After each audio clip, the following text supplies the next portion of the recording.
Post debates exclusive RDX நிகழ்ச்சிக்கு உங்களை வரவேற்பதில் மகிழ்ச்சி. இன்றைய விவாதங்களுக்கான தலைப்புச் செய்திகளை முதல்ல பார்த்துடலாம்.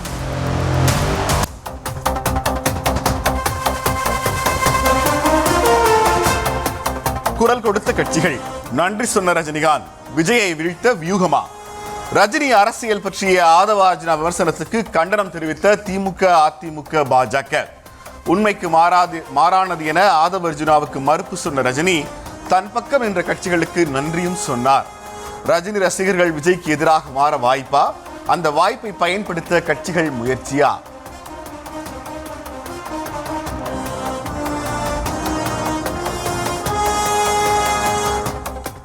சீனியாரிட்டி இனி இல்லை, வெற்றி பெற்றால் பதவி, சிஎம் பேச்சு, திகில் திமுக. சென்னையில் துவங்கிய திமுக வேட்பாளர் நேர்காணல் முதல்வரும் கட்சி தலைவருமான ஸ்டாலின் பங்கேற்ப. கட்சிக்குள் குழப்பம் விளைவித்தால் எவ்வளவு பெரிய பதவியில் இருந்தாலும் கடும் நடவடிக்கை பாயும் என மாவட்ட செயலாளர்களை எச்சரித்த முதல்வர். கட்சியில் இனி சீனியாரிட்டி எல்லாம் இரண்டாம் பட்சம்தான், அதிக வெற்றியை தருபவர்களுக்கே அமைச்சர் பதவி என்றும் திட்டவட்டம்.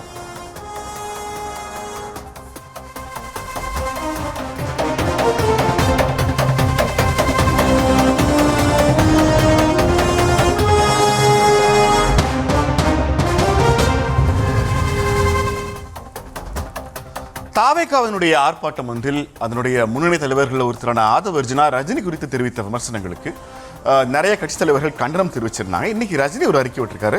அதான் RDX உடைய முதல் தலைப்பு. ராப் என்ன சொல்லுதுன்னு பார்க்கலாம். அரசியலுக்கு வர நினைத்த ரஜினியை திமுக மிரட்டியதால் தனது முடிவில் பின்வாங்கியதாக தாவேகா நடத்திய ஆர்ப்பாட்டம் ஒன்றில் பேசியிருந்தார் தாவேகாவின் தலைவர்களில் ஒருவரான ஆதவ் அர்ஜுனா. இந்த பேச்சுக்கு ரஜினியின் நண்பர்கள் தரப்பு உடனடியாக பதில் கொடுக்க அவரது ரசிகர் மன்றத்தில் மண்டல நிர்வாகிகளும் கடுமையான எதிர்ப்பை பதிவு செய்தார்கள். இதற்கு பிறகு பாஜக, திமுக, அதிமுக என அனைத்து தரப்பும் தாவேகா மீதும் ஆதவ் பேச்சை கண்டிக்காத விஜய்க்கும் கடுமையான விமர்சனங்களை பதிவு செய்தார்கள். இந்த நிலையில்தான் ஆதவ் பேசி 5 நாட்கள் கழித்து ரஜினி ஒரு அறிக்கையை வெளியிட்டிருக்கிறார். அதில் ஆதவின் கருத்துக்கு மறுப்பு சொன்ன ரஜினி, அந்த பேச்சு உண்மைக்கு புறம்பானது என்றும் காலம் பேசாது, ஆனால் அது காத்திருந்து பதில் சொல்லும் என்ற வரிகளையும் தன் அறிக்கையின் கடைசியில் சேர்த்திருக்கிறார் ரஜினி. ரஜினியின் இந்த பஞ்ச் வசனம் யாரை குறிக்கிறது? காலம் யாருக்கு பதில் சொல்ல காத்திருக்கிறது என்ற கேள்விகள் எழும் நிலையில் ரஜினிக்கு ஆதரவாக களம் இறங்கியுள்ள கட்சிகள் விஜயை வீழ்த்த ரஜினி ரசிகர்களை கையில் எடுக்கிறதா என்ற கேள்வியில் விவாதம் செய்ய போகிறது RDX. தமிழ்நாட்டில் எம்ஜிஆருக்கு அப்புறம் ஒரு பிரபலமான ஒரு தலைவராக ரஜினிகாந்த் அவர்கள் வரணும்னு நினைச்சார்.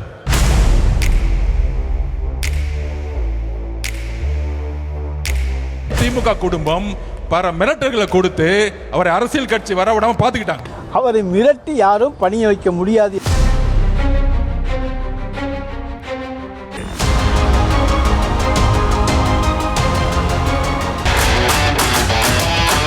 விஜய் எனக்கு போட்டி அப்படி நினைச்சா அது எனக்கும் மரியாதை இல்லை, எனக்கும் கௌரவம்.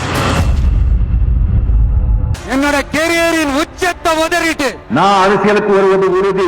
அட இவரெல்லாம் வரமாட்டாரியா, அவரே வரல, இவரே வரல, இவருங்க வர போறாரு. 2026 2 பேருக்கு நடுவில் தான் போட்டியே. வாங்க 26ல பார்க்கலாம். பேரை கேட்டாலே இப்போ அதிருது இல்ல. RDX எழுந்திருக்கிற முதல் பெருங்கேள்வி என்னன்னு பார்க்கலாம். ரஜினி பற்றி பேசிய அவரது ரசிகர்கள் எதிர்ப்புக்கு ஆளான ஆதவால் தாவேகாவுக்கு தேர்தலில் பின்னடைவா? எஸ். ஓகே, ஸோ என்ன அப்படின்னா, தினசரி நம்ம ஒரு டாபிக் சூஸ் பண்ணுறதுக்கு முன்னாடி டீமாக டிஸ்கஸ் பண்ணுறப்போ இன்றைக்கி என்ன பேசுபொருள் அப்படின்றத பேசுவோம். அப்போ இன்றைக்கு அரசியல் அரங்கத்தில் என்ன நடந்திருக்கோ, எது பிரதானமாக நடந்திருக்கோ அந்த தலைப்புகளை தான் நம்ம எடுத்துகிட்டு பேசுகிறோம். அப்படி ஒவ்வொரு நாளும் நம்ம பார்க்குறப்போ எந்தெந்த நேரங்களில் எது பேசுபொருளாக இருக்குது, இல்லை எது பேசுபொருளாக ஆக்கப்படுது அப்படின்றத நம்மளால், அதாவது மற்றவங்களுக்கு மக்களுக்கு தெரியுதோ இல்லையோ, கூர்ந்து நம்ம பார்த்துட்டு வரப்போ நமக்கு தெரியுது. இன்னொன்று, பொதுவாகவே அதுவும் இந்த தேர்தல் நேரத்தில் எது பேசுபொருளாகுது, அதை யார் ஏன் பண்ணுறா, இதனால் யாருக்கு பாதகம் யாருக்கு சாதகம், இல்லை இதனுடைய பின்விளைவாக என்ன இருக்கும், இதையெல்லாம் வந்து மக்கள் ஒரு 2 நிமிஷம் யோசித்து பார்த்தாலே இது என்ன காரணத்துக்காக இப்போ இவ்வளவு பூதாகரமாக ஆக்கப்படுது அப்படின்றது புரிஞ்சுக்க முடியும். இன்னொன்று, இப்போ ஆதவ அர்ஜுனா அவர்கள் பேசினது அதை வந்து அவர் தரப்பில் இருந்து அதுக்கு அவர் தான் விளக்கம் கொடுக்கணும், அதுக்கு நான் விளக்கம் கொடுக்க முடியாது. அப்படியே அவருடைய கருத்து நான் பார்க்குறப்ப என்ன தெரிஞ்சுது அப்படின்னா, இப்படி அதாவது அன்னைக்கு ரஜினி அவர்கள் நான் அரசியலுக்கு வரலை அப்படின்றத அனௌன்ஸ் பண்ணுறாரு, பேசுகிறப்ப என்ன சொல்கிறாரு அப்படின்னா, இந்த பக்கம் ஒரு தலைவரோட வாரிசு, அந்த வாரிசு தன்னை என்னன்னு ப்ரூவ் பண்ண வேண்டிய ஒரு கட்டம், அவங்கக்கிட்ட பணபலம் இருக்குது, அதிகார பலம் இருக்குது, இன்னும் ஆள் பலம் இருக்குது, இவ்வளோ விஷயங்கள். இன்னொரு பக்கம் அதாவது ஆட்சியில் இருக்காங்க, குபேரனோட கஜானாவே இந்த பக்கம் இருக்குது, இதுக்கு நடுவில் நம்ம வந்து ஆட்சியை அமைச்சு கொள்கையை பேசி அப்படின்னு சொல்கிறாரு. ஸோ அதில் அந்த ஐயப்பாடு இருந்துதா அப்படின்றத நான் மக்களுடைய பார்வைக்கே விட்டுடுறேன். இன்னொரு விஷயம், ரஜினி அவர்கள் வரலை, அவர் தயக்கம் இருந்தது, அதையெல்லாம் தாண்டி இன்றைக்கும் அதே தானே. அன்னைக்கு வந்து கட்சி வாரிசு, அதிகார பலம், பணபலம், இன்றைக்கி அவங்க ஆளும் தரப்பாகவும் இருக்காங்க. இன்றைக்கி இன்னொரு பக்கம் அன்னைக்கு வந்து மாநில அதாவது அதிகாரத்தில் இருக்கவங்க குபேரன் போல் இருக்காங்க அப்படின்னவங்க இன்றைக்கி மத்திய அரசில் இருக்கக்கூடியவங்க அவங்களோட கூட்டணியில் இருக்காங்க. ஸோ இன்றைக்கி அது இன்னும் இரட்டிப்பாக இருக்கு. அந்த இடத்துல ஒருத்தர் களத்துக்கு வந்திருக்கிறாரு, அவருடைய அந்த மன திடத்தை அவர் பேச நினச்சி அதை பேசினாரா அப்படின்றது எனக்கு அதை பார்த்ததுலேருந்து எனக்கு இருக்கக்கூடிய ஒரு கேள்வி. இன்னொரு விஷயம், ஏதோ ஆதவ அர்ஜுனா அன்னைக்கு கூட்டத்தில் அன்னைக்கு அந்த ஆர்ப்பாட்டம் போராட்டத்தில் இதை மட்டுமே அவர் பேசினாரா அப்படின்னு பார்த்தா அந்த மனுஷன் ரொம்ப நேரம் பேசியிருக்காப்புல. பேசினதில் இங்கே இருந்த சட்டம் ஒழுங்கு அவ்வளவு கேள்விக்குள்ளாக்கி நடந்த சம்பவங்களை பட்டியல் போட்டு பல கேள்விகளை எழுப்பியிருக்கிறாரு. என்னென்னா, போதைப் பொருள் கலாச்சாரம் எந்த அளவுக்கு போயிருக்கு, பெண்களுக்கான பாதுகாப்பு எந்த அளவுக்கு கேள்விக்குள்ளாக்கப்பட்டிருக்கு, சட்டம் ஒழுங்கு எந்த அளவுக்கு தமிழகத்தில் சீர்குலைந்து இருக்கிறது அப்படின்றதுல கேள்வி எழுப்பியிருக்காரு. நான் என்ன கேட்க வரேன் அப்படின்னா, தமிழ்நாடு கல்வியில் சிறந்த தமிழ்நாடு, பொருளாதாரத்தில் முன்னேறி இருக்கோம், எல்லா வகையிலையும் முன்னேற்றம் அப்படின்றத சரி ஒரு பேச்சுக்கு ஆமாம் அப்படின்னு வச்சுக்கிட்டா கூட, நம்ம ஒரு இடத்துக்கு ஒரு பெண்ணாக என்னுடைய மனநிலையிலேருந்து நான் பேசுகிறேன். இப்போது எங்கள் வீட்டில் இருக்கக்கூடிய இல்லை எல்லா பெற்றோர்களும் பெண்ணை ஒரு இடத்துக்கு அனுப்புகிறப்ப என்ன யோசிப்பாங்க, அந்த வீட்டில் அந்த பையன் படிச்சிருக்கானா, வசதியாக இருக்காங்களா, எல்லாத்தையும் பார்ப்பாங்க. ஆனால் கடைசியாக அவங்களுக்கு முதன்மையாக நிற்கக்கூடியது அங்கே என் பிள்ளை பாதுகாப்பாக இருக்குமா, அது சரியான முறையில் நடத்தப்படுமா, அதுதான் முதன்மையாக இருக்கும். இங்கே நாட்டிலையும் மக்கள் மத்தியில் அதான் இருக்கும். நீங்கள் பொருளாதாரத்தில் வளர்ச்சி அடையலாம், கல்வியில் வளர்ச்சி அடையலாம், எண்ட் ஆஃப் த டே என் பிள்ளை வெளியே போயிட்டு நைட்டு பத்திரமா வீடு வந்து சேரணும் அப்படின்றது தான் ஒவ்வொரு பெற்றோருடைய நினைப்பாக இருக்கும். அந்த பாதுகாப்பு இன்றைக்கு கேள்விக்குள்ளாக்கப்பட்டிருக்கு அப்படின்றது தான் அன்றைக்கி அவர் பேசுகிறாரு. அது என்னன்னா, போராட்டத்தில் நடந்த பல விஷயங்களில் அவர் சொல்ல வந்த கருத்தும் எந்த துணியில் பேச வந்தாரோ அது அவர் தரப்பில் இருந்து விளக்கம் வரட்டும், அதுக்கப்புறம் நம்ம பேசிக்கலாம். ஸோ பாதுகாப்பை கேள்விக்குள்ளாக்கப்படுது, இன்னும் பல விஷயங்கள் எனக்கு இருந்தது. ஆனால் இன்றைக்கி அதெல்லாம் நம்ம பேசுபொருளாகி இருக்கிறோமா, அதெல்லாம் அவர் பேசினாரே அதெல்லாம் களத்தில் உண்மையா இல்லையான்றதை பேசுபொருளாக்கி இருக்கோமா, அதையெல்லாம் தாண்டி விஜய் ரஜினி இந்த நரேஷனுக்குள்ளே இன்னைக்கு கொண்டு வந்து நிற்க வைக்கப்பட்டிருக்க. ஸோ இதில் என்ன அப்படின்னா, ஆதவால தாவேக்காவுக்கு தேர்தலில் பின்னடைவா அப்படின்றதுக்கு மக்கள் இதை எப்படி எடுத்துக்கிறாங்க, மக்கள் இதை எப்படி அணுகிறாங்க அப்படின்றதுலேருந்து தான் முடிவு கிடைக்கும் அப்படின்னு நான் நினைக்கிறேன். இன்னொன்று, விஜயகாந்த் அவர்கள் அரசியலுக்கு வந்தப்போ ஒரு நகைச்சுவை நடிகரை எங்கெங்கெல்லாம் மேடைகள் இருக்கோ அங்கெல்லாம் அவரை ஏற்றி அவரை வந்து எப்படி விமர்சனத்துக்கு உள்ளாக்குனாங்க, சில நேரங்களில் அந்த விமர்சனங்களை காது கொடுத்து நம்மளால் கேட்க முடிந்ததா, அவருடைய அரசியல் சாம்ராஜ்யத்தையே எப்படி அது போன்ற விமர்சனங்களால் அவங்க அசைச்சு பார்த்தாங்க அப்படின்றதெல்லாம் நமக்கு தெரியும். என்னன்னா, ஒருத்தவங்களை கொள்கை ரீதியாகவோ இல்லை செயல்பாடு ரீதியாகவோ விமர்சிக்கலாம், ஆனால் அதை தாண்டி இவரை வந்து எப்படி பலவீனப்படுத்துறதுல என்னத்தை ட்ரை பண்ண முடியும் அப்படின்றதுல ஒரு வகையாக தான். ஏன்னா அதாவது ஒரு காமெடி வரும், அவனுக்கு மேலெல்லாம் வந்து அக்கறை கிடையாதுடா, அவன் மேலே காண்டு அப்படின்றது. அதுதான் இந்த விஷயத்தில் பார்க்குற இங்கே பேசுகிறவங்க எல்லாருக்கும் வந்து அவர் மேலே வந்து அக்கறையா அப்படின்றது தெரியல, இங்கே இருக்க காண்டை வந்து அப்படி வெளிப்படுத்துகிறாங்களோன்னு எனக்கு தோணுது. ரஜினி பற்றி அவரது ரசிகர்கள் எதிர்ப்புக்கு ஆளான ஆதவால் தாவேக்காவுக்கு தேர்தலில் பின்னடைவா? உண்மையிலே ஆதவனுடைய பேச்சு காரணமாக தாவேக்காவுக்கு பின்னடைவு ஏற்பட போகிறதில்ல. ஏன்னா ஒரு கட்சியினுடைய தலைவர் தான் அந்த கட்சியினுடைய கொள்கையை வழிநடத்துறதுக்கான அத்தாரிட்டி. ஆதவ் இல்லை, எந்த கட்சியிலையும் யார் வேண்டுமானாலும் பேசலாம். ஒரு கட்சியினுடைய தலைமை அதை ஆதரிக்குதா? திமுகவில் நிறைய பேசியிருக்காங்க, ரொம்ப மோசமாக நடந்திருக்காங்க, ஒரு பிரியாணி கடைக்காட்ட சண்டை போட்டாங்க. இந்த மாதிரி ஒரு தலைவருக்கு கீழே இருக்கிற தொண்டர்கள், நிர்வாகிகள், அரசியல் கற்றுக்கிட்டு இருக்கவங்க, அரசியல் கட்சியில் இருந்தும் கொள்கை என்னன்னு தெரியாதவங்க, இவர்களுடைய சொற்களில் நடவடிக்கைகளில் பலவீனங்கள் இருக்கும், குறைகள் இருக்கும். ஆனால் இந்த குறைகளையும் பலவீனங்களையும் தவறுகளையும் ஒரு தலைமை எப்படி அணுகுது? ஒரு தன் கட்சிக்காரன் பிரியாணி கடையில் போய் சண்டை போட்டாங்கிறதுக்காக அப்போதைய திமுக தலைவர் ஸ்டாலின் அங்கே போய் நேரில் போய் வருத்தம் தெரிவிக்கிறார். ஒரு கட்சியினுடைய சாதாரண தொண்டர்கள், நிர்வாகிகளுடைய தவறை ஒரு கட்சியினுடைய தலைமை எப்படி அணுகுதுங்கிறது தான் அந்த கட்சி தமிழ்நாட்டு மக்களுக்கு என்ன சொல்ல வருதுங்கிறது. இந்த பிரச்சனையில் ஆதவ அர்ஜுனாவினுடைய பேச்சு முழுக்க நடிகர் விஜயனுடைய, தலைவர் விஜயனுடைய முழு மனதோடு சமூகத்தோடு பேசப்பட்டதாக இருக்கணும்னு நான் நினைக்கிறேன். ஏன்னா பேசப்பட்ட அன்னிலிருந்து இன்னைக்கு வரைக்கும் அனைத்து கட்சி தலைவர்களும் இதை கண்டனம் தெரிவிச்சிட்டாங்க. ஆனால் இதற்கு தாவேகா தரப்பிலிருந்து ஒரு வருத்தமோ மன்னிப்போ இந்த நிமிஷம் வரைக்கும் வரல அப்படிங்கிறது இந்த பேச்சை தாவேகா தலைவர் விஜய் முழுமையாக அங்கீகரிக்கிறார். தமிழ்நாட்டில் இந்த சூழலில் நம்ம வீட்டில் இருக்கிற அம்மா அப்பாவுக்கு ஒரு மொபைல் யூஸ் பண்ண தெரியாமல் இருக்கலாம். அவங்களுக்கு நம்ம ஒரு சாஃப்ட்வேர்லேருந்து ரீசார்ஜ் பண்ணுறதுலேருந்து அவங்களுக்கு நம்ம கற்றுக் கொடுக்கலாம். ஆனால் இந்த காரணங்களுக்காக என்னோட அப்பா அம்மாவை விட நான் பெரிய ஆள் ஆகிட்டேங்கிற ஒரு தோற்றத்தை ஒருபோதும் சமூகம் ஏற்றுக்காது. ரஜினி கமல் 2 பேரும் தமிழ் சினிமாவினுடைய உச்ச நட்சத்திரங்களாக இருக்கிற போது அவங்களுக்கு முன்னாடி இருந்த எம்ஜிஆரையும் கமலஹாசனையும் எந்த பொது வெளியிலையும் அவர்கள் அப்படி பேசுனதில்லை. இன்னும் சொல்லப்போனால் ரஜினி சிவாஜியை படையப்பாலையும், கமலஹாசன் தேவர் மகன்லையும் முழுமையாக ஒரு கோஸ்டாராக அங்கீகரிச்சிருக்கிறாங்க. அப்படி அதுக்கு அடுத்த தலைமுறை வருகிற போது விஜய் ஏறக்குறைய ரஜினியோட ஃபேனாக தான் தன்னை எல்லா இடங்களையும் ப்ரொஜெக்ட் பண்ணியிருக்கிறார். ஆனால் ரஜினி குறித்த ஒரு அவதூறை தன்னுடைய கட்சிக்காரர் பேசுகிற போது இல்லை, அதை அப்படி செஞ்சிருக்க கூடாதுன்னு விஜய் சொல்லியிருக்கணும். நம்முடைய அரசியல் உரையாடல்களில் நம்ம வீட்டில் பேசுகிற மாதிரி ஒரு அரசியல் பொலிட்டிக்கல் ஆர்டர், சோஷியல் ஆர்டர்னு சொல்லுவாங்க. நம்ம வீட்டில் என்ன வேணால் பேசிக்கலாம். ஆனால் வெளி சமூகத்துக்கு வருகிற போது சில வார்த்தைகளை ரொம்ப கூர்ந்து கவனிக்கணும். இன்னைக்கு ரஜினிகாந்தோட அறிக்கையில் ஆதவ அர்ஜுனாவுடைய ஸ்டேட்மெண்ட்டை பற்றி பேசுகிற போது உண்மைக்கு மாறான ஒரு தகவலை என்னை பற்றி சொல்லியிருந்தார். நம்ம வழக்கமாக எப்படி பேசுவோம்னா அவன் பொய் சொல்லிட்டான் அப்படின்னு சொல்லுவோம். பொய் என்கிற வார்த்தை கூட பேசப்படுகிற உரையாடுகிற நபரோட மனதை காயப்படுத்திடுங்கிறனால நீங்கள் பொய் சொல்லிட்டீங்கன்னு கூட ரஜினி சொல்லலை, நீங்கள் சொன்னது உண்மைக்கு மாறானது அப்படின்னு.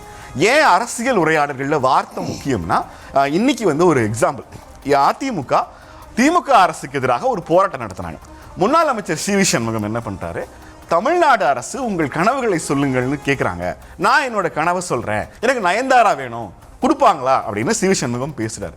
திமுகவிலிருந்து பாஜகவில் இருக்கிற அணியை குஷ்பு வரைக்கும் எல்லாரும் கண்டனம் தெரிவிக்கிறாங்க. இப்போ கண்டனம் தெரிவித்த பிறகு சி வி சண்முகம் என்ன சொல்கிறாரு, நான் அப்படி தவறாக பேசிட்டேன், அப்படி நான் பேசியிருக்க கூடாது, அதுக்கு நான் வருத்தம் தெரிவிக்கிறேன்.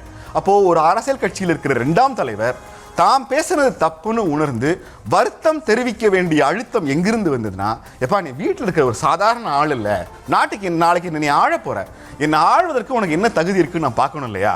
அந்த தகுதி ஒரு தலைவனுக்கும் அவனுக்கு கீழே இருக்கிற எல்லாருக்கும் இருக்க வேண்டிய அவசியம். இன்னொன்று, இந்த வருத்தம் மன்னிப்புங்கிற 2 வார்த்தையும் அரசியலில் ரொம்ப முக்கியமான ஒரு சுற்றடர். அது என்னன்னா, நான் உங்களை பற்றி ஒரு விஷயத்த சொல்கிறேன், அந்த விஷயம் சரியானதுதான், ஆனால் அந்த புகார் சரியானதான், ஆனால் நான் சொன்னதுனாலேயே உங்கள் மனசு அதில் கஷ்டப்பட்டுருச்சுன்னா, இல்லைப்பா உங்கள் மனசு கஷ்டப்படுறதுக்காக அதை நான் சொல்லலை, இது சமூகத்தில் பதிவு பண்ணுறதுக்காக சொன்னேன்னு சொல்கிறதுக்கு, நான் சொன்னது சரி, உங்கள் மனம் புண்பட்டிருந்தால் அதுக்கு என்னோட வருத்தம். நான் சொன்னதே தப்புன்னு ஒரு வேளை நான் ஃபீல் பண்ணேன்னா, ஆமாம் அது ஒரு தவறான தகவல் இருந்தால் நான் மன்னிப்பு கேட்கணும். தமிழ்நாட்டுடைய எல்லா அரசியல் மேடைகள்லையும் கடந்த 50 ஆண்டுகளாக எதிர்மறையான எல்லா புகார்களையும் தரம் தாழ்ந்த விமர்சனங்கள் ஒவ்வொரு முறை வருகிற போதும் தமிழ்நாடு, எப்பா நீ அப்படி பேசக்கூடாதுப்பா, அவர் உன்னோட வயசுல பெரியவர், அனுபவமிக்கவர்னு திரும்ப திரும்ப சொல்லி பழகியிருக்கும். அதனால தான் ஒவ்வொரு மேடையிலும் வருத்தம் தெரிவிக்க வேண்டும், மன்னிப்பு கேட்க வேண்டும்ங்கிற ஒரு சோசியல் ஆர்டரை, ஒரு பொலிட்டிக்கல் ஆர்டரை, ஒரு சமூக ஒழுங்கை, ஒரு அரசியல் ஒழுங்கை தமிழ்நாட்டு கட்சிகள் இப்பவும் பேசிக்கிட்டு இருக்காங்க. நம்ம கட்சிகள்கிட்ட குறை இருக்கு, நம்ம பேச்சாளர்கள்ட்ட குறை இருக்கு, ஆனால் ஒரு கட்சியினுடைய தலைமை அதை ஆதரிக்க கூடாது. வால்டேர் சொல்லுவார், பிரெஞ்சு கவிஞர், நீ சொல்ல போற கருத்துல எனக்கு எந்த உடன்பாடும் இல்லாம இருக்கலாம், நீ சொல்றது தப்பா கூட இருக்கலாம், ஆனா அந்த கருத்தை நீ சொல்றதுக்கு உனக்கு ஒரு உரிமை இருக்கு இல்லையா, அந்த உரிமையை உனக்கு பெற்றுக் கொடுப்பதற்காக நான் என்னுடைய உயிரையும் கொடுப்பேன். கடந்த 75 ஆண்டு கால திராவிட இயக்க வரலாற்றில் தவறான வார்த்தைகளை, தவறான உரையாடல்களை பொது சமூகத்தில் வைக்கிற போது அது தவறா இருந்தா தமிழ் சமூகம் கொந்தளிச்சிருக்கு, அதற்காக வருத்தப்பட வச்சிருக்கு, மன்னிப்பு கேட்க வச்சிருக்கு. அப்படி வருத்தப்படாத, மன்னிப்பு கேட்காத, தான் கொண்டது சரியானது நம்மள அத்தனை தலைவர்களையும் தமிழகம் தன் வாக்கால் மண்டி போட வைத்திருக்கிறது. இந்த சமூக உரையாடல்ல ஆதவ அர்ஜுனாவை விட ஆதவ அர்ஜுனாவுடைய பேச்சுக்கு தாவேகா தலைவர் விஜய் ரியாக்ட் பண்ணிருக்கணும். எனக்கு நடந்த இன்னொரு முக்கியமான சம்பவம், பத்திரிகையாளர்களை பனையூருக்கு வர சொல்லியிருக்காங்க கட்சி அலுவலகத்துக்கு. தாவேகாவுடைய ஆதவ அர்ஜுனா இன்னைக்கு ஒரு வேளை வருத்தம் தெரிவிக்க போறாருன்னு பத்திரிகையாளர்லாம் அங்கே போயிருக்கிறாங்க. போன பிறகு அந்த பத்திரிகையாளர் சந்திப்பு கேன்சல் செய்யப்பட்டிருக்கு. நான் என்ன நினைக்கிறேன்னா, நாங்கள் இப்படி தான் இருப்போம், நீங்கள் எங்களை யாரும் கேட்க முடியாதுன்னு தமிழ்நாட்டினுடைய இதுவரையிலான அரசியல் ஒழுங்குக்கு வெளியே தன்னை நிலைநிறுத்திக்கிறதுக்கு தாவேகா முயற்சிக்குது. அது தொடர்ச்சியாக எல்லாத்துலேயும் அதான் பண்ணிட்டு இருக்காங்க. ரஜினியுடைய இந்த கருத்து எனக்கு தெரிஞ்சு அவருடைய அரசியல் பலத்தை திரும்பவும் நிரூபிச்சிருக்கு. ரஜினி சொன்ன மாதிரி காலம் பதில் சொல்லும். எஸ், என்னன்னா உங்களுடைய இந்த முழுமையான இதை இவ்வளோ நேரம் கேட்டிருந்தாங்கனாலே புரிஞ்சிருக்கும் எதற்காக இது வந்து தூண்டி விடப்படுகிறது. அதாவது என்னன்னா அதை அவங்க சொல்லியிருக்காங்க, இவர் பேசியிருக்காரு, அதை தாண்டி இது போன்ற பேச்சுகள் இருக்கு இல்லையா, அதுக்கு வந்து மக்கள் பதில் சொல்லுவாங்க, அவங்க வாக்கின் போது சொல்லுவாங்க, இதெல்லாம் தான் அந்த தூண்டி விடுற வேலை. என்னன்னா மக்களுக்கு வந்து இந்த முறை அவர் ஒரு மாற்றாக இருக்காரு, அவர் மேலே ஒரு நம்பிக்கை, அதை ஏதாவது பண்ணி அவருக்கு எதிராக இருக்கக்கூடியதை வேற என்ன சொல்லி திருப்ப முடியும் இல்லையா. இப்போ வந்து என்னன்னா அவர் வந்து சினிமாவிலேருந்து ஒரு அரசியலுக்கு வந்து அரசியலாக அதை அணுகிற பொழுது மீண்டும் மீண்டும் அவர் மேலே ஒரு கேள்வி எழுப்புறது, மீண்டும் அந்த என்ன சொல்கிறது விஜய் ரஜினின்னு இப்படி ஒரு சினிமா பிரபலங்களுக்கான ஒரு ஸ்டார் பாலிடிக்ஸாக முன்னிறுத்தி அதன் மூலமாக அதை உடைக்க நினைக்கிறது. என்னென்னா அதாவது பல நேரங்களில் திமுக வடைகளில் திமுகவை சார்ந்த முன்னணி தலைவர்கள் மூத்த நிர்வாகிகள்லாம் பேசுகிறப்போ அது அவங்க பேசுகிறப்ப எப்படி கடந்து போயிடுவாங்க அப்படின்னா அது அவருடைய தனிப்பட்ட கருத்து, அது அவர் தனிப்பட்ட விஷயம், இது வந்து என்ன அப்படின்றதெல்லாம் கடந்து போயிடுவாங்க. மீண்டும் அவங்க மேலே நடவடிக்கை எடுப்பாங்க, திரும்ப முக்கியமான பொறுப்பு கொடுப்பாங்க. இது வந்து இந்த 75 ஆண்டு காலத்தில் திராவிட கட்சிகள் அப்படின்றது இதை தான் திரும்ப திரும்ப திரும்ப பண்ணியிருக்காங்க அப்படின்றத பார்க்க முடியுது. இன்னொன்று, அவர் அரசியலுக்கு வருவேன் அப்படின்னு சொல்லிட்டு இல்லை வரல, இந்த கேப்புக்குள்ளே அவர் மேலே எவ்வளவு விமர்சனங்கள் வைக்கப்பட்டது அப்படின்றத இன்னைக்கு போய் நீங்கள் யூடியூப்ல போட்டு பார்த்தாலும் இருக்கும். அது எந்த தரப்புல இருந்து பேசப்பட்டது. என்னன்னா இன்னைக்கு ஆதவ் சொன்னது அந்த மன வலிமையை தாண்டி இந்த தலைவருக்கு ஒரு மன வலிமை இருக்கு அப்படின்னு சொன்னார். ஆனால் அதை தாண்டி அவரை தனிப்பட்ட முறையிலையோ இல்லை அவருடைய அரசியல் வருகை சார்ந்தோ இல்லை அவரையே வந்து சாயம் பூசி இவரோட பிம்பம் இன்னும் என்னென்ன வார்த்தைகள் சொல்லியிருக்காங்க அப்படின்றத ஒரு இதுக்காக ஸ்டடிக்காக நம்ம போய் பார்த்தாலே அவ்வளவு இருக்கு. ஸோ அப்படிப்பட்டவர்கள் இன்னைக்கு அக்கறைப்படுகிறார்கள், அவர்கள் நியாயஸ்தர்கள். இவர்கள் மேலே இருக்கக்கூடிய தலைமையின் மீதான ஒரு கேள்வி, அன்னைக்கு அரசியலில் களம் கண்ட விஜயகாந்த் மீது இன்னைக்கு அவங்க கூட்டணியில் போய் சேர்ந்துட்டாலும் அன்னைக்கு அவங்க என்னெல்லாம் மேடைகளில் பேசினாங்க, அதை உட்காந்து ரசிச்சாங்களா, அவங்க கண்டனம் தெரிவிச்சிருக்காங்களா, அங்கே பேசுகிறப்ப இங்கே உட்காந்து கைதட்டி ரசித்த காட்சிகள் எல்லாமே இருக்கே. அப்போ எந்த பண்போடு எந்த மாண்போடு அந்த பக்கம் நடந்துக்கிட்டாங்க அப்படின்றதும் கேள்வி.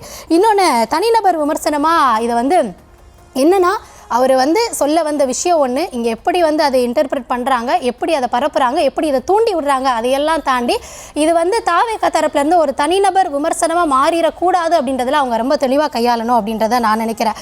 இன்னொன்று, அண்டா உருட்டினாலும் பிரியாணியை திருடினாலும் சாரி கேட்டாங்க அப்படின்றத, சாரி கேட்குறத தவிர இங்கே இருக்கவங்க வேறு என்ன செஞ்சுருக்காங்க, சாரி கேட்டதற்கு பிறகு ஒரு சம்பவம் நடைபெறாமல் இருக்கிறது தான் அதற்கான உள்ளுணர்ந்து அவங்க சாரி கேட்டாங்க அப்படின்றதுக்கே அர்த்தம். ஆனால் ஒவ்வொரு தடவையும் நீங்கள் வந்து டேப் ரெக்கார்டில் ரெக்கார்ட் பண்ணி வச்சுட்டு சொல்லணும், அந்த மாதிரி தான் இருக்குது.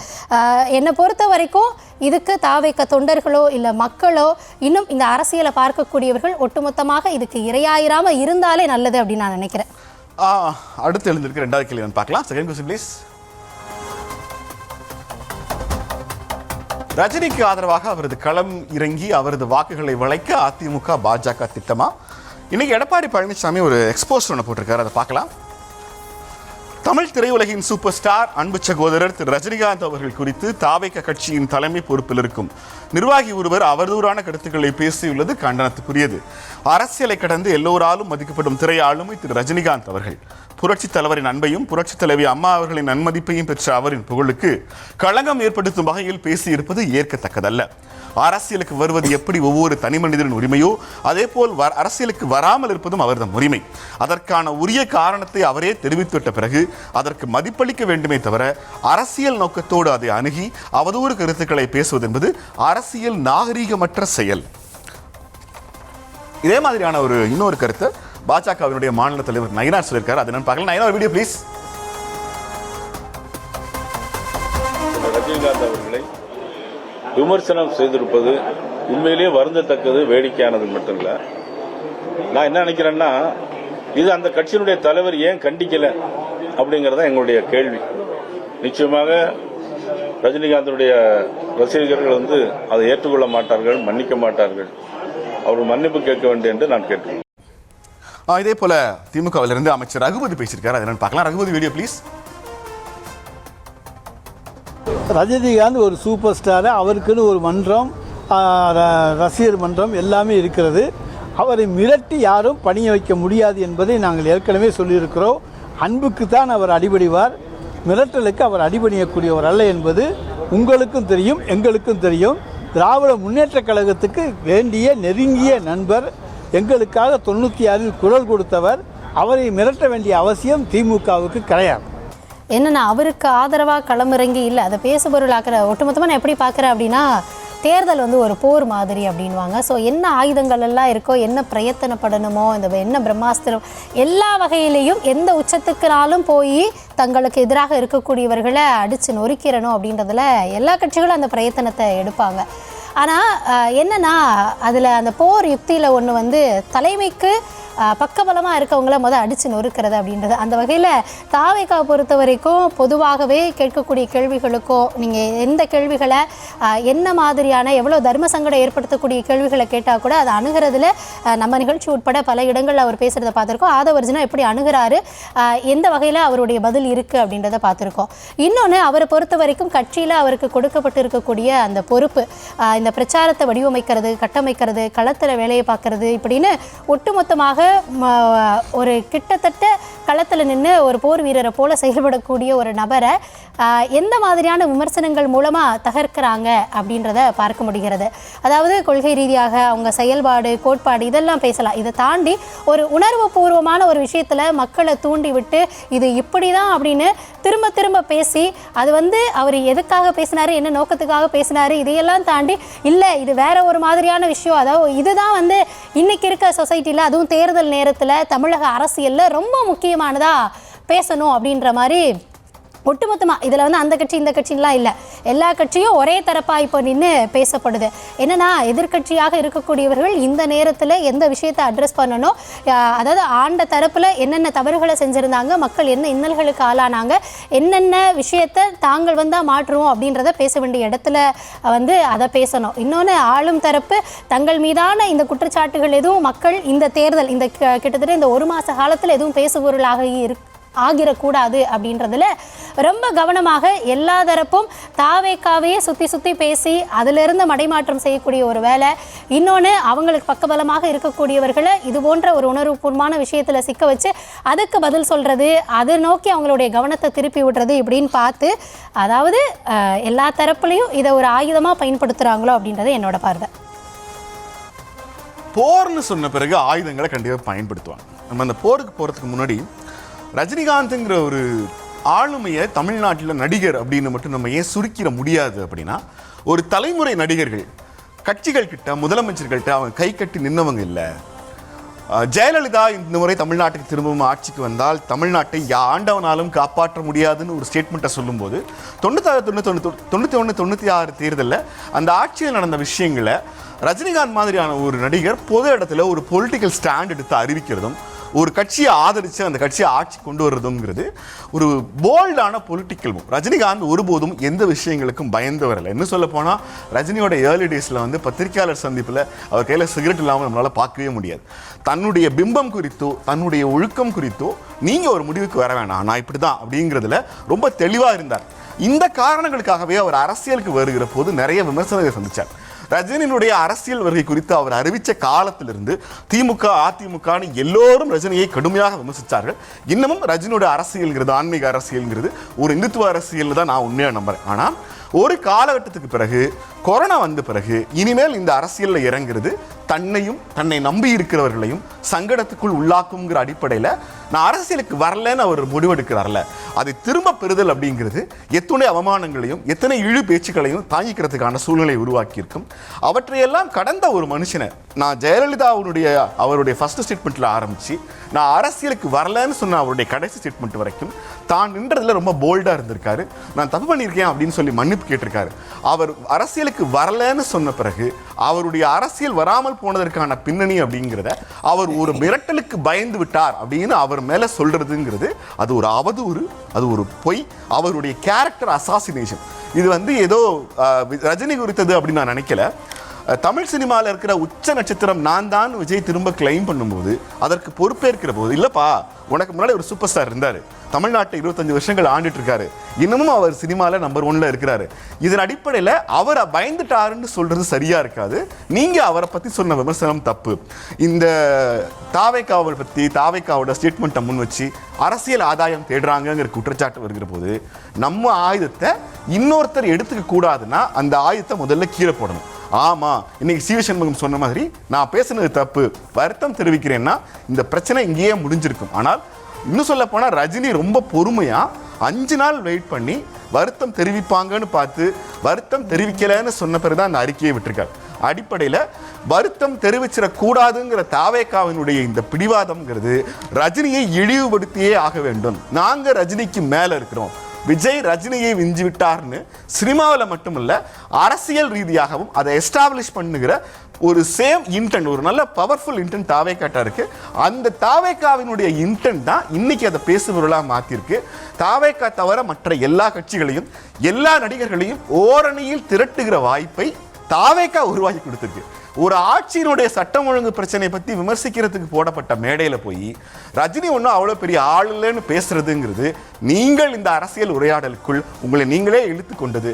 நீங்கள் சேத்துல விழுந்துட்டு நான் சேத்துல விழுந்துட்டேன்னு சொல்றது ஒருவதும் சரியான உவமையாக இருக்காது. இல்லை, என்னன்னா அரசியல் கட்சிகள் தேர்தல் நேரத்தில் போர் மாதிரி ஆயுதங்களை எடுத்துப்பாங்க அப்படின்றது ஆமாம்.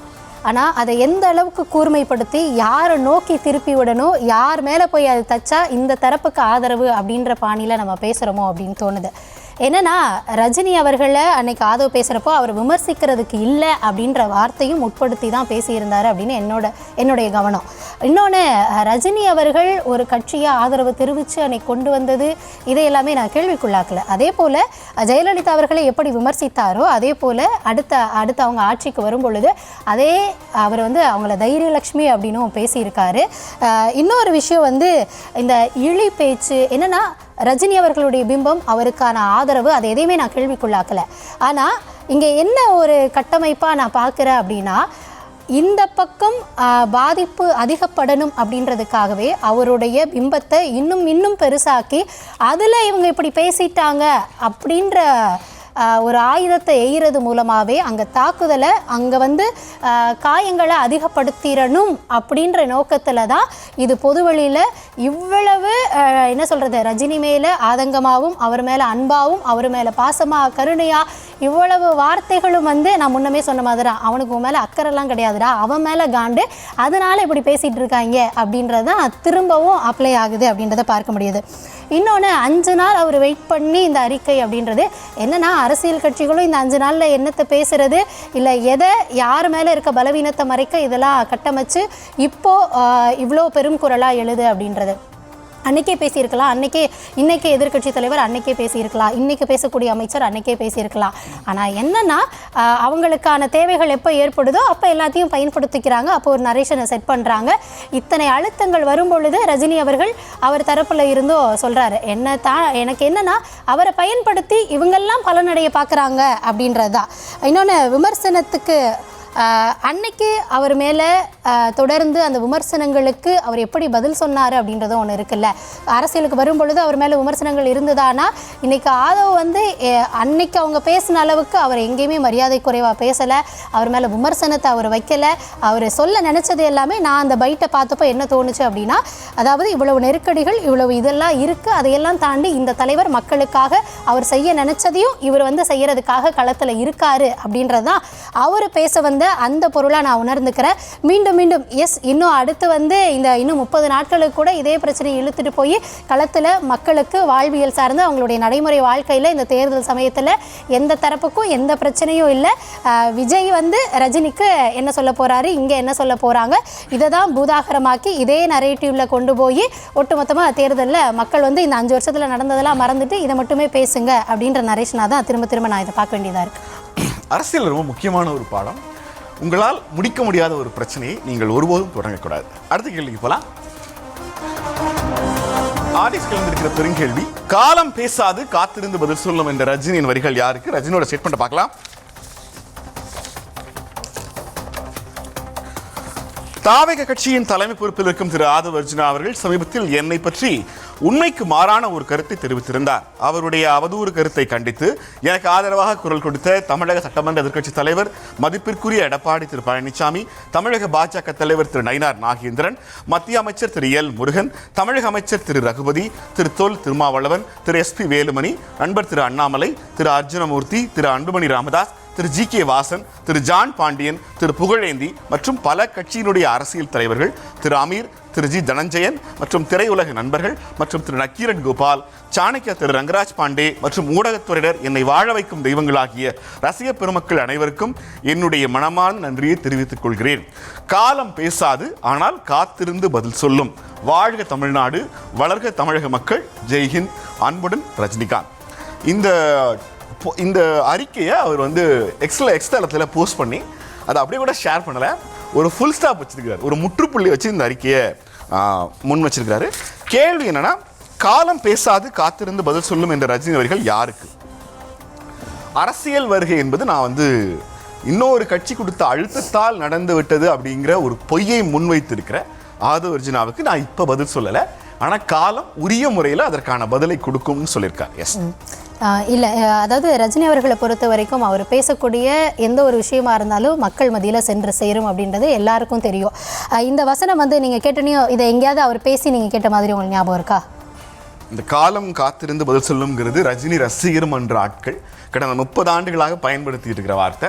நீங்கள் எல்லா ரசிகர் மன்ற போஸ்டர்லையும் ஃப்ளெக்ஸ் பேனர்லையும் இதுக்கு முன்னாடியிலிருந்து நம்ம ஆரம்பிக்கலாம். இன்னும் சொல்ல போனால் இது ஒன்றும் புதிய வார்த்தை கிடையாது, ரஜினியினுடைய பெர்மனன்ட் கோட். எஸ், பல இடங்களில் பல சூழல்களில் பல அரசியல் நகர்வுகளின் போதும் கூட இதை அவர் யூஸ் பண்ணியிருக்காரு. அதாவது முக்கியமான கடைசியாக வந்து இந்த சம்பவம் நடந்த பிறகு சோளிங்கர் ரஜினி ரசிகர் மாவட்ட நிர்வாகி ஒருத்தர் ஒரு அறிக்கை விட்டிருந்தாரு. அந்த அறிக்கையிலுமே இருந்தது. இதுவும் ரஜினியோட வரிகள் தான். எஸ், என்னன்னா முக்கியமான அந்த காலகட்டங்கள் பார்த்தீங்கன்னா அந்த 95 அந்த பீரியடில் திரும்ப அவர் அரசியலுக்கு வந்துருவார், என்ன கொள்கைகளை தாங்கிட்டு வருவார் அப்படின்ற சமயங்களில் ஒரு ஐ திங்க் அது புத்தக வெளியிடோ ஏதோ ஒரு பொது மேடையில் பேசுகிறாரு. பேசும் பொழுதும் அவர் மேலே அன்னைக்கு இருந்த விமர்சனங்களுக்கும் அவர் இதே ஒரு கோட்டை தான் சொல்லியிருந்தார். காலம் வந்து பேசுமா, அது பேசாது, ஆனால் காத்திருக்கும், ஆனால் அது ஒரு பதிலை சொல்லும் அப்படின்னு. ஸோ பல தருணங்களில் அவர் பேசினதுக்கு காலம் என்ன மாதிரியான பதிலை அவருக்கு சாதகமாக தந்ததா இல்லை எதிர்த்தரப்புக்கு சாதகமாக தந்ததா, இந்த சூழல்லையும் அது எப்படியான ஒரு பதிலை தரும் அப்படின்றது என்னை பொறுத்த வரைக்கும் அது தேர்தலில் தரக்கூடிய பதிலாக தான் இருக்கும் அப்படின்ற இதில் தான் எல்லாரும் அதை அணுகுவாங்க. ஸோ மக்கள்கிட்டயே நானும் அவங்களுடைய யூகங்களுக்கு இதை விட்டுறணும் அப்படின்னு நினைக்கிறேன். இன்னொன்று, ஜெயலலிதாவை எதிர்த்தது போலவே ரஜினிகாந்த் வந்து பாஜகவை விமர்சிச்சிருக்கிறார். ஒரு புத்தக வெளியீட்டு விழாவில் வள்ளுவருக்கும் எனக்கும் காவிசாயம் பூச முயற்சிக்கிறார்கள், அது ரெண்டுமே நடக்காது அப்படின்னு சொல்லியிருந்தாரு. அடிப்படையில் ரஜினியோட அரசியல் காவி அரசியல் நாம சந்தேகப்படுகிற போது, கேள்விகளை எழுப்பின போது, விமர்சனங்கள் முன் வச்ச போது அதற்கும் பதிலே வந்து அவரே சொல்லியிருக்கிறாரு. இந்த காலம் பேசாது காத்திருந்து பதில் சொல்லுங்கிறது வந்து ரஜினி சம்பந்தமானதல்ல. ரஜினியினுடைய நிர்வாகிகள், ரஜினியினுடைய நற்பணி இயக்க ரசிகர் மன்ற நிர்வாகிகளாக இருந்தவங்க, ரஜினி கட்சி ஆரம்பிப்பார்னு எதிர்பார்த்தவங்க, அவங்க எல்லாரும் ரஜினி அரசியலுக்கு வரமாட்டார்னு சொன்ன பிறகு திரும்ப அமைதியாயிட்டாங்க.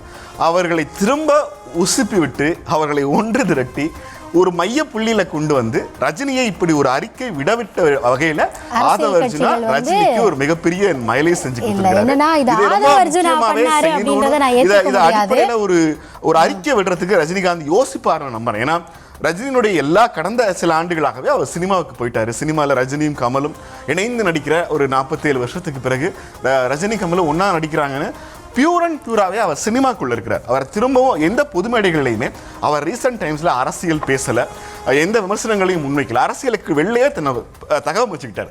அவரை திரும்ப அரசியலுக்குள் இழுத்துட்டு வந்து ஒரு அறிக்கையை அரசியல் அறிக்கையாகவே அவர்கிட்ட இருந்து வர வைத்திருக்கிற ஒரு அரசியல் சாமர்த்தியமும் தேர்தல் இருக்கக்கூடிய அனைத்து அரசியல் கட்சிகளுக்கும் இருக்கு அப்படின்னு நான் சொல்லுவேன். என்னன்னா, அதாவது அவர்கள் வந்து அரசியல் இருந்து விலகி இருக்காங்க. அதாவது என்னன்னா, இவரை எந்த வகையில பொருத்தி எந்த வகையில நாம ஆதாயம் தேடலாம் அப்படின்ற யுக்தியில எல்லா கட்சிகளும் ஒரு சேர உணர்ந்து ஒரு சேர அந்த இதுல களத்துல நிக்கிறாங்க இல்லையா, ஒரு தரப்புக்கு எதிரா. அதுதான் அவங்களுடைய சாமர்த்தியம் அப்படின்னு நினைக்கிறேன். நீங்களே ஆரம்பத்தில் சொன்ன மாதிரி தேர்தல்னு வந்துட்டா, போர்னு வந்துட்டா எல்லா கட்சிகளும் எல்லா ஆயுதங்களையும் பயன்படுத்துவாங்க. அந்த ஆயுதங்களை மீண்டும் மீண்டும் கூர்மையாக வேலையில தெளிவா எல்லாரும் காய் நகர்த்துறாங்க அப்படின்றது மக்களுக்கு புரியும். ஏன்னா அதாவது என்னன்னா, ஒரு உணர்வு ரீதியாக ஒன்று தூண்டி விட்டுட்டு பாத்தியா இப்படி சொல்லிட்டா அந்த ஒரு படம் இருக்கும்னு நினைக்கிறேன். அது பசங்க படம். இங்கே பர்றா கையை முறுக்குறான், கொட்ட போகிறான், அடிக்க போகிறான் அப்படின்னு சொல்லியே இங்கே வந்து நிறைய பேரை உசுப்பேற்றி விடுற வேலை நடக்குது. மக்கள் அதை வந்து யோசித்து சிந்திச்சு அவங்களுடைய முடிவுகள் எடுக்கணும்னு நான் நினைக்கிறேன். நல்லதே நடக்கும். கான்ஃபிடண்டாக இருங்க, பாசிட்டிவாக இருங்க.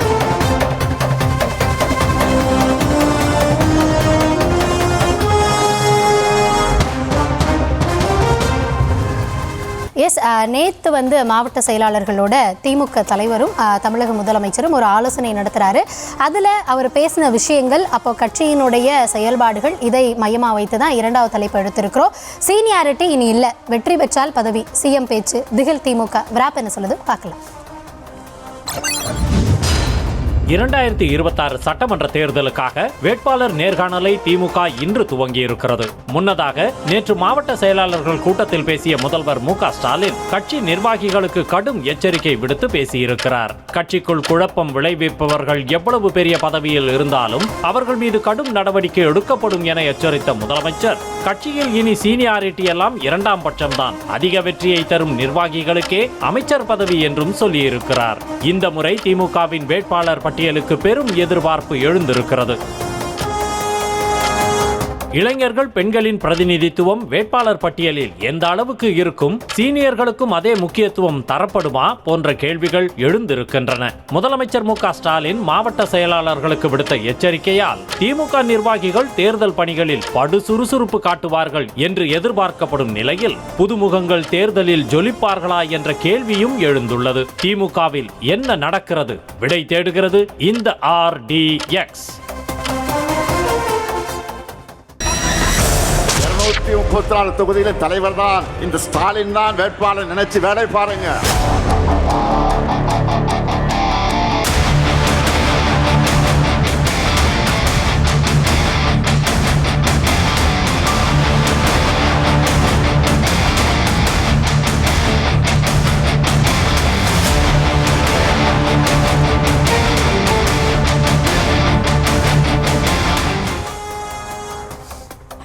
எஸ், ஃபர்ஸ்ட் பிக் கொஸ்டின் என்ன பார்க்கலாம்.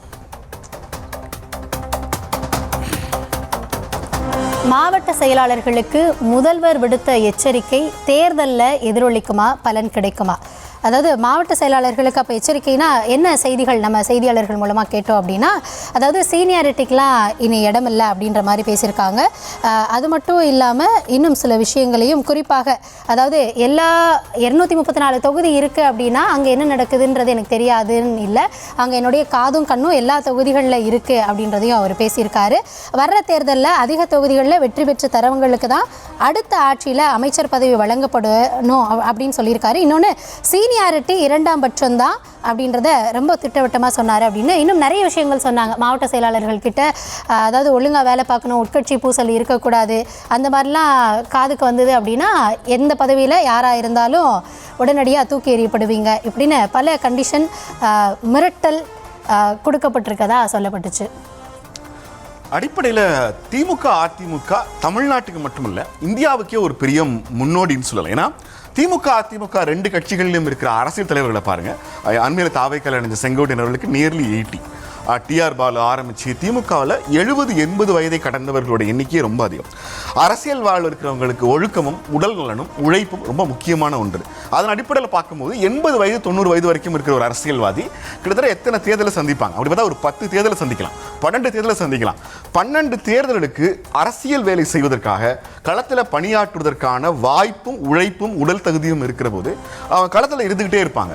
இதோட சிக்கல் என்னன்னா, அவர்களுக்கு பிறகு வருகிற அடுத்த தலைமுறை ஆட்கள் அதே மாதிரியான உடல் நலனும் உடல் தகுதியோடு இருப்பாங்களான்னு கேட்டா இல்லை. அப்போ என்னன்னா, இப்போ ஒரு 45-50 வயசு ஆகிற ஆளுக்கு இப்போ நம்ம இப்போவே 50 வயசு ஆயிடுச்சு, நம்ம எப்போ எம்எல்ஏ ஆகி எப்போ ஆட்சிக்கு வர்றது? இப்போ 80 வயது வரைக்கும் இருக்கிற சீனியர்களை என்ன செய்யறதுன்னா, இது ஒரு திராவிட இயக்கம் கொண்ட கொள்கையினோட பிரச்சனை. இந்த பிரச்சனை திமுக அதிமுக ரெண்டுலேயுமே இருக்கு. தாவேக்கா வந்த பிறகு வேட்பாளர் இளைஞர்கள், ஒரு 25 வயசு பையன், ஒரு 30 வயசு பையன்னா 3 folds ஆஃப் லைஃப்னு சொல்லுவாங்க. 30, 60, 90 இந்த 3 தலைமுறை பார்க்கிற போது 60 வயசாக அது இளைஞர் தான்.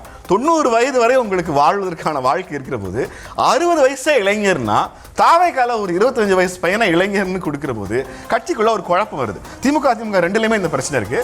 சீனியர்னு அவங்க சொல்றது 60 அல்ல 80 அப்படின்னு. ஆனா இந்த சீனியாரிட்டிங்கிறத வெறும் வயது பார்த்து மட்டும் அணுகிட முடியுமா? அன்னைக்கு திருச்சி சிவா மாநிலங்களவையில் திமுகவுக்கு மட்டுமல்ல தமிழ்நாட்டுடைய உரிமைகளுக்காக திராவிட இயக்கத்துக்காக தொடர்ந்து குரல் கொடுக்கிறார். 4வது முறையோ 5வது முறையோ அவர் மாநிலங்களுக்கு அனுப்பியிருக்காங்க.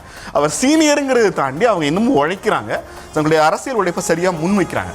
அடிப்படையில் திமுகவில் ஆளுங்கட்சியாக இருக்கிற போது கட்சிக்குள் உட்கட்சி பூசல்கள் இருக்கும். இந்த முறை அது ரொம்ப அதிகமாகவே இருக்கிறது. அதுவும் ஒரு கால் திமுக எடுத்துக்கிறது சீனியர்களை விட புதுமுகம்ங்கிற வார்த்தை வேற, இளைஞர்கள்ங்கிற வார்த்தை வேற. புதுமுகம்ங்கிறது களத்தில் உழைச்சிக்கிட்டே இருப்பாங்க, அவங்களுக்கு எந்த விதமான வாய்ப்பு கொடுக்கப்பட்டிருக்காது. ஏற்கனவே எம்எல்ஏவாவோ நகராட்சியிலேயோ ஊராட்சியிலோ பதவியில் இருந்திருப்பாங்க, அவங்கள எம்எல்ஏவா ப்ரமோட் பண்ணுறது, இப்படி 2-3 கேட்டகரி எல்லா கட்சிகள்லையும் இருக்கும். அப்புறம் புதுசாக உதயநிதி கட்சிக்கு வந்த பிறகு, இளைஞரணி பொறுப்பேற்ற பிறகு இளைஞரணியை அவர் பலப்படுத்தியிருக்கிறார். கிட்டத்தட்ட திமுக பொறுத்த வரைக்கும் ஒவ்வொரு தொகுதியிலையும் 3 to 4 பேர் பட்ட பட்டியல் முழுமையாக ரெடியாகி முதலமைச்சருடைய டேபிளில் அது இருக்குது. மாவட்ட செயலாளர்களுக்கு இந்த சிக்கல் இருக்கு. தன்னுடைய மாவட்டத்தில் தனக்கு கீழே தன்னை கைக்கு அடக்கமா ஒரு ஆள் எம்எல்ஏவா கிடப்பாங்களா? அப்படி ஒருபோதும் மாவட்ட செயலாளருக்கு அமையறது இல்லைங்கிறது வேற வகை. ஆனால் திமுக அதிமுக இந்த சிக்கல் இருக்கு. இந்த சிக்கலை முதலமைச்சர் எப்படி எதிர்கொள்ள போறாருன்னு தெரியல. முதலமைச்சர் கேட்கும் போது ஆமாங்க ஐயா ஒற்றுமையா இருந்து வேலை பார்ப்போம்னு சொல்லிடுவாங்க. ஆனால் திமுக அப்படி செய்யும்னு எனக்கு தோணலை. ஓகே, என்னன்னா நம்ம முன்னாடி இந்த தலைப்பிலே இருக்குல்ல, சீனியாரிட்டி இனி இல்லை. அதாவது நீங்கள் சொல்கிற மாதிரி அந்த சீனியாரிட்டி அப்படின்னா எத்தனை தேர்தல்களாக வராங்க, எவ்வளவு நாள் களம் காண்றாங்க, இந்த வயசு அதெல்லாம் வச்சுக்கிட்டா இது சில அட்வர்டைஸ்மெண்ட்லாம் ஒரு அட்வர்டைஸ்மெண்ட் போட்டு கீழே கண்டிஷன் சப்ளை அப்படின்றப்போ அது இன்க்ளூடிங் கருணாநிதி அவர்களுடைய குடும்பமுமா அப்படின்ற ஒரு கேள்வி இருக்குல்ல. அங்கேயும் அவரும் சீனியாரிட்டி அடிப்படையில் முதல்வரும் தானே வருவார் இப்போ இருக்கிறவர். அதுக்கப்புறமா அதையெல்லாம் நம்ம கேள்விக்குள்ளாக்கணும். ஸோ இது தொண்டர்களுக்கு மட்டுமான ஒரு அறிவிப்பா இல்லை எச்சரிக்கையா இல்லை அவங்களும் இதில் உட்படுவாங்களா அப்படின்னு. இன்னொன்று இன்னைக்கு என்ன அப்படின்னா இந்த இளைஞர்களுக்கான வாய்ப்பு, இந்த நீங்கள் சொல்கிற மாதிரி அந்த புதுமுகங்களுக்கான வாய்ப்பு அப்படின்றது என்னென்னா இன்றைக்கி அந்த அழுத்தம் திமுகவுக்கு எங்கேருந்து வந்திருக்கு அப்படின்னா ஆப்வியஸாக அது தாவேக்காலேருந்து தான் வந்திருக்கு. ஏன்னா தாவேக்கா ஒவ்வொரு மேடைகள்லையும் சொல்கிறது அந்த வாரிசு அரசியலை குற்றம் சாட்டி பேசுகிறாங்க, அதை விமர்சிக்கிறாங்க. இன்னொன்று நீங்கள் சொல்கிறீங்க இல்லையா, திருச்சி சிவா அவர்கள் இத்தனை முறை உழைக்கிறாரு, அங்கே போகிறாரு, அதெல்லாம் சரி. ஆனால் நான் என்ன கேட்குறேன் அப்படின்னா நிர்வாகிகளே 5 லட்சம் 6 லட்சம் வச்சுருக்கோம் அப்படின்றவங்களுக்கு திருச்சி சிவா போன்ற இன்னொரு ஆளுமை திமுக கிடையாதா? இன்னொரு ஆளுமையை நாடாளுமன்றத்துக்கு அனுப்புவதற்கு வாய்ப்பு இல்லையா? ஏன் கொடுத்தவங்களுக்கே தான் கொடுக்கணுமா? அந்த அளவுக்கு இல்லை தீர்க்கமாக அந்த கட்சியினுடைய கொள்கை கோட்பாடோடு செயல் கண்டவர்கள் களம் கண்டவர்கள் வேற யாருமே கிடையாதா? ஏன் கொடுத்தவங்களுக்கே அந்த வாய்ப்பு அப்படின்றப்ப தானே அந்த கேள்வி வருது. அப்போது உங்களுக்காக உங்கள் கட்சிக்காக அதாவது இவர் அமைச்சராகணும், இவர் இந்த பொறுப்புக்கு வரணும், இவருக்கு சீட்டு கிடைக்கணும்னு எத்தனை பேர் கீழே களத்தில் இருந்திருப்பாங்க? இல்லை எந்த எதிர்பார்ப்பும் இல்லாமல் எத்தனை பேர் அங்கே பேசிக்கிட்டே இருந்திருப்பாங்க? அவங்களுக்கு எல்லாம் கழகம் என்ன செஞ்சது அப்படின்ற ஒரு கேள்வி இன்னைக்கு தாவேக்காலிருந்து ஒரு குரல் ஒலித்து, அதாவது என்னன்னா திமுகவில் ஒரு இடம் கிடைக்கணும், எம்எல்ஏ சீட்டு கிடைக்கணும்னா கூட அங்கே ஒருத்தர் பேசுனது அதனுடைய பிரதிபலனாக இன்னைக்கு இந்த முறை புதுமுகங்கள் வருவாங்க, மற்றவர்களுக்கு வாய்ப்பு வழங்கப்படும், அப்போ உள்ளடி வேலைகளை நீங்கள் பண்ணிடாதீங்க அப்படின்னு எச்சரிக்கக்கூடிய அளவுக்கு தான் அங்கே மாறி இருக்கிறது அங்கே களம். இன்னைக்கு தாவேக்காவால் திமுகவில் நிறைய பேருக்கு இந்த முறை வாய்ப்பு உருவாக்கப்பட்டிருக்கு அப்படின்றத பார்க்கலாம். அடுத்த கேள்வி போலாம். Yes, next big question. புதுமுகங்களுக்கு வாய்ப்பளிக்கிறதால சீனியர்கள் உள்ளடி வேலை பார்த்தா கட்சி தலைமை கடைசி நேரத்தில் எப்படி சமாளிக்கும்? எஸ், புதுமுகங்களுக்குன்னு இல்லை, தமிழ்நாட்டில் இளைஞர்களுக்கு வாய்ப்பு கொடுக்கப்படுறது, புதுமுகங்களுக்கு வாய்ப்பு கொடுக்கறதுங்கிறது தாவேக்கா வந்த பிறகு இல்லை, வைகோ திமுகவிலிருந்து பிரிஞ்சு போன பிறகு, விஜயகாந்த் கட்சி ஆரம்பித்த பிறகு, கமல் கட்சி ஆரம்பித்த பிறகு ஒவ்வொரு மாற்று சக்தி தமிழ்நாட்டில் உருவாகிற போதும் இதற்கான வாய்ப்புகள் அவங்க அந்த நிர்பந்தத்தை கொடுத்தே ஆவாங்க. தமிழ்நாட்டை பொறுத்த வரைக்கும் திமுக அதிமுக ஒரு ஊராட்சி இருக்கிற ஒரு ஒன்றிய ஊராட்சி இருக்கிற ஒரு கிராமத்துக்கு போனீங்கன்னா அங்கே திமுக அதிமுகவில் எப்பவுமே நிரம்பியே இருக்கும், அங்கே கட்சி பதவிகள் காலியே ஆகாது. அப்போது புதுசாக அரசியலுக்குள்ளே வர்ற ஒரு ஆளுக்கு இயல்பாகவே இருந்த வாய்ப்பு பாஜக. தமிழ்நாட்டில் புதிதாக கிராமங்கள் தோறும் இன்னைக்கு பூத் ஏஜென்ட்ஸை அப்பாயிண்ட் பண்ணதில் திமுக அதிமுகவுக்கு அடுத்ததாக பாஜக தமிழ்நாட்டில் கிளைக்கழகம் வரைக்கும் கட்சி நிர்வாகிகளை பரப்பியிருக்காங்க. ஆனால் இந்த பாஜகவில் போய் இணைஞ்ச ஆட்களோட ஃபர்ஸ்ட் சாய்ஸாக இந்துத்துவ சார்பு கொண்டவங்க, இந்துத்துவ குடும்பங்கள்லேருந்து ஐடியாலஜிலேருந்து வந்தவங்களை தவிர நடுநிலையாளர்கள் அல்லது சாதாரண வாக்காளர்கள் உண்மையிலே திமுக அதிமுக மாதிரி ஆளுங்கட்சியாக எதிர்கட்சியாக வர்றதுக்கு வாய்ப்பு இருக்கிற கட்சியை தான் முதல்ல ப்ரிஃபர் பண்ணுறாங்க. அவங்களுடைய சமூக நீதி கொள்கையிலிருந்து அவங்களுடைய ஆட்சிகளுடைய செயல்பாடுகள் வரைக்கும் 2 கட்சிகள்லையுமே 2 கழகங்கள்லையுமே தமிழ்நாட்டில் இணைய விருப்பப்பட்டவர்களுக்கு அந்த கட்சிகளுக்குள் இல்லாத வாய்ப்பு காரணமாகவே அவங்க பாஜக பக்கம் போயிருக்காங்க. தாவேக்காவினுடைய வருகை பாஜகவோட வளர்ச்சியை தமிழ்நாட்டில் தடுத்து நிறுத்துங்கிற அடிப்படையில் தாவேக்காவு கட்சிகள் இளைஞர்கள் போய் சேருகிற போது அதில் இன்னொரு சிக்கல் இருக்குது. தாவேக்க இளைஞர்கள் இருக்காங்க, ஆனால் அவங்க அரசியல் தெரிஞ்சவங்களா, தேர்தலை சந்திச்சவங்களா, இந்த சில மைனஸும் இருக்கு. எனக்கு தெரிஞ்ச திமுக முழுக்க இளைஞர்களை இந்த தேர்தலில் அறிமுகப்படுத்த மாட்டாங்கன்னு தான் நான் நினைக்கிறேன். அது ஒரு வகையில் சீனியாரிட்டி, புதுமுகங்கள், பெண்கள், வழக்கறிஞர்கள், டாக்டர்கள்னு அவங்க ரெகுலராக ஒரு ரேஷியோ வச்சிருப்பாங்க. தமிழ்நாட்டினுடைய மக்கள் தொகைக்கு ஏற்ப, சமூகங்களுடைய எண்ணிக்கைக்கு ஏற்ப, மதங்களினுடைய எண்ணிக்கைக்கு ஏற்ப ஆண் பெண் விகிதாச்சாரம், பாலினம்னு எல்லா விஷயங்கள்லையும் the proper representation from each and every community, தமிழ்நாட்டின் ஒவ்வொரு மூலை முடுக்கிலும் இருக்கிற எல்லா விதமான விஷயங்கள்ல இருந்தும், நிகழ்வுகள்ல இருந்தும், குரூப்ஸ்ல இருந்தும் ஒரு ப்ராப்பர் ரெப்ரசன்டேஷனை திமுக கொடுக்கும்னு நான் நினைக்கிறேன். அதிமுகவுக்கும் இதே மாதிரியான ஒரு பிரச்சனை இருக்கு. ஆனா எடப்பாடி பழனிசாமி இந்த முறை ஒரு ஏற்கனவே அதிமுகவுக்கு வெற்றியை பெற்றுக் கொடுத்த சீனியர்களோடு களமிறங்குகிறார் அப்படிங்கிறது தான் நமக்கு தெரிஞ்ச தகவல். அதன் அடிப்படையில் பார்க்கிற போது ரொம்ப பெரிய அளவில் புதுமுகங்களுக்கு வாய்ப்பு இருக்காது. அது ஏற்கனவே இருக்கிற ஒவ்வொரு தேர்தலையும் கணிசமான புதுமுகங்களோட அந்த ரேஷியோ கண்டினியூ ஆகும்னு நான் நினைக்கிறேன். ஓகே, இப்போ நம்ம பேசினப்போ அந்த சீனியாரிட்டி இனி இல்லை அப்படின்றத அவரே தான் சொல்லியிருக்காரு.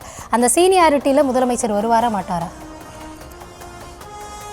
கட்சியினுடைய தலைவர், அது திமுகவோட முடிவு. நாம திமுக அதிமுக வரணும்னு நினைக்கிறீங்களா? கூட முன்மாதிரியா அவரே வழிவிட்டு இன்னும் புதுமுகங்கள் வரட்டும், மற்றவர்களுக்கு வாய்ப்பு தரலாம், முன்மாதிரியா தலைவர் தானே செயல்படணும்.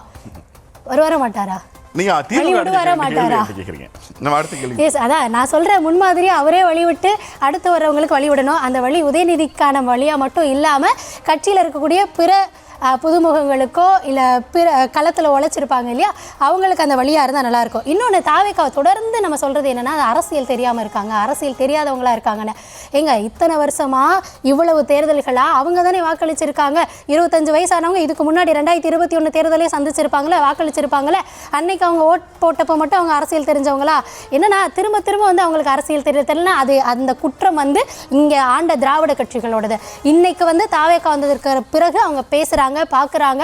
அவங்க அளவில் இன்னைக்கு ஒவ்வொரு லெவல்லையா என்ன நடக்குது, யார் என்ன பேசுகிறா, எந்த தரப்பில் உண்மையை பேசுகிறாங்க, யார் போய் பேசுகிறா, இத்தனை ஆண்டுகளாக என்ன புரளிலே இவங்க உழன்று கொண்டு இருந்தார்கள், நம்மளையும் எப்படி வச்சிருந்தாங்க அப்படின்றத பார்க்குறாங்க. இன்னைக்கு இந்த முறை வாக்களிக்க செல்லக்கூடிய இளைஞர்களை அரசியல் தெரியாதவங்க அப்படின்னு நம்ம சொல்கிறோன்னா அதற்கு காரணம் தாவேக்கா கிடையாது. இதுவரைக்கும் ஆண்ட கட்சிகள், ஆள துடித்த கட்சிகள், அவங்க தான் அதுக்கு பொறுப்பை தாண்டி இன்னைக்கு அவங்களை அரசியல் மையப்படுத்துறது அவங்களுடைய பணியாக இருக்குது, அவங்களுடைய வேலையாக இருக்குது. எப்பவும் ஏங்க இங்கே தப்பு நடக்குது அப்படின்னா, அப்போ நீங்கள் ஒரு முடிவு சொல்லுங்க பார்ப்போம் அப்படின்ட்டு வருவீங்களே. அதே மாதிரி தான் நீங்கள் அரசியல் மையப்படுத்தாமல் அரசியல் தெரியாமல் வச்சிருந்த ஒரு ஜென்ரேஷன், அடுத்ததாக வளர்ந்து வரக்கூடியவங்களை அவங்க நீங்கள் தாங்க அரசியல் மையப்படுத்தணும்னு இன்றைக்கும் காமிக்கிறோம். அதுக்கும் அவங்க ஒவ்வொரு வேலைகளில் அடுத்தடுத்த கட்டங்களில் பேசுகிறாங்க. பல இளைஞர்கள் பேசக்கூடியதை இன்றைக்கி நம்மளால் பார்க்க முடிகிறது. அதே மாதிரி திமுகவில் அந்த கொள்கை மேடை பேச்சாளர்கள் பேசுகிறத நான் கேட்டிருக்கேன். அவங்கள தாண்டி அவங்களுடைய பேச்சு சில நேரங்களில் எப்படி இருக்கும் அப்படின்றதையும் நம்ம பார்க்க முடியுது. அதை தாண்டி கிரவுண்டில் இன்றைக்கி திமுகன்னு சொல்லக்கூடிய ஏதாவது ஒரு இளைஞரை கூப்பிட்டு நீங்கள் அதே மாதிரி கேளுங்க, அந்த அளவுக்கு தெளிவான கருத்துக்கள் எத்தனை சதவீதத்தில் சொல்கிறாங்க அப்படின்றதையும் நம்ம பார்த்துப்போம். ஒட்டுமொத்தமாக ஒரு கட்சி ஆரம்பிக்கப்படுது, அதில் இளைஞர்கள் வராங்க அப்படின்றப்போ உனக்கு அறிவு இல்லை, உனக்கு அரசியல் தெரியலை, அரசியல் புரிதல் இல்லாமல் வர்றாங்க அப்படின்றது. ஏன்னா போன முறை அவங்க தான் வாக்களிச்சிருக்காங்க, இந்த முறை அவங்க தான் மாற்றுக் கட்சிக்கு வாக்களிக்க போகிறாங்க. மாற்றுக் கட்சிக்கு போகிறதுனாலயே அவங்க மேலே இந்த விமர்சனத்தை வைக்கிறது சரியா அப்படின்றதான் என் கேள்வி. Yes, next big question.